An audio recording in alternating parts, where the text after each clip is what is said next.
ng mister ko ng homemade na tinapang tilapia. Panood niya daw to sa TikTok yata kung paano gumawa. Tinry niya. At unang subok niya. Ayan. Okay naman siya. Ayan. Kulang lang sa pagpadilaw. Ngayon, lulutuin ko siya ngayon. Mabango siya. Sabi niya kahapon, luto ko ngayong umaga. Yan, ginawa niya to kahapon. Napanood niya sa TikTok kung paano gumawa. Sinubukan niya. So, ngayon, iluluto ko na.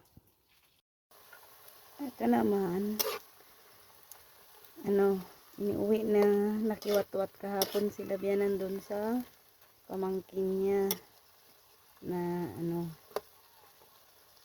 may namanhikan sa pamangkin nila. So, ayan. Marami daw dalang pagkain. Kaya nag-uwi si Biyanan at kinigyan niya kami. Madami to. Kasi nga kagabi, inulam pa namin yung iba.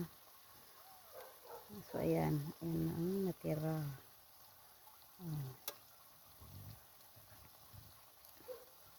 Mamaya ipiprito ko na ang tilapia. Ay, yung tinapang tilapia. Pag naluto na to. Ito na guys. Ipiprito ko na yung homemade tinapa ng aking mister.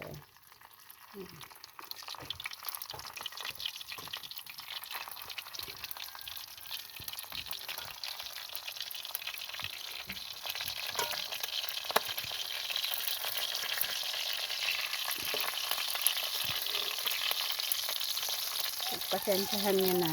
First time niyang gumawa kaya ganyan ang itsura. Taghirap kaya tipid tayo sa mantika. Kulang pala yung mantika. Pero okay na yan. Dati naman ng luto, maluluto na yan. So, balik ta rin natin. Ayan, ang bango mo. Pero in fairness, mabango siya. Amoy tinapa. Yung lasa na lang, doon tayo magkakaalaman. So, anong lasa? It's 5:30 in the morning. Oh, madilim pa ang kapaligiran. Tik-tik-tik-tik. Yung manok namin andyan na oh. Ayan, nakababa na. Nag-aabang na.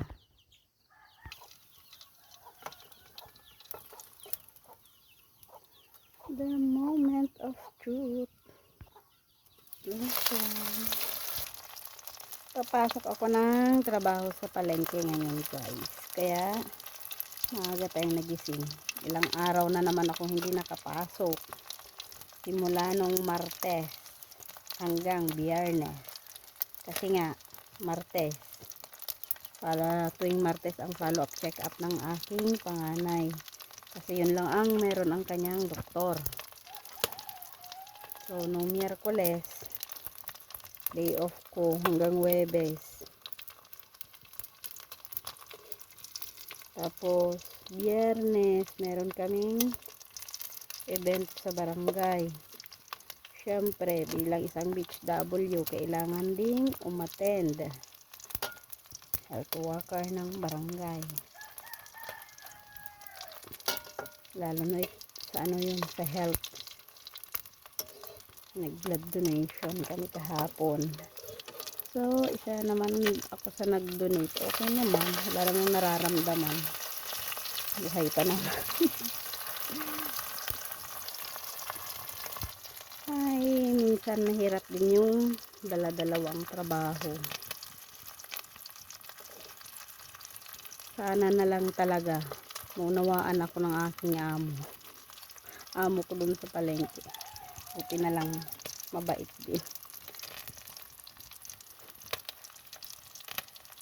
Tapos papasok ako ng Sabado, Linggo, Lunes, Martes.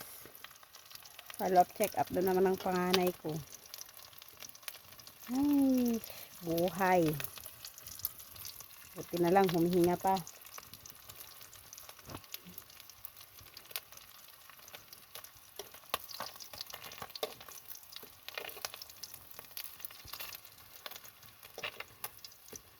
Doble kayod pero taghirap pa rin. Sa pagkain na lang talaga sumusulit. Yan, luto na. Guys, nakaluto na ako ng ulam. Magbabaon ako nito. Saka ito ang agahan ko.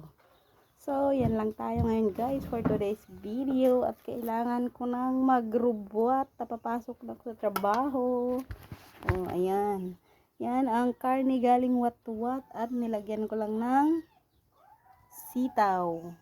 Galing sa aming tanim. At yan ang homemade homemade tinapa na tilapia ng aking mister. Oh, ang bango niya, saka tikman ko nga. Bad. Yan yung kukunin ko mamaya eh. Masarap, lasang tinapa. Kulang lang sa asin.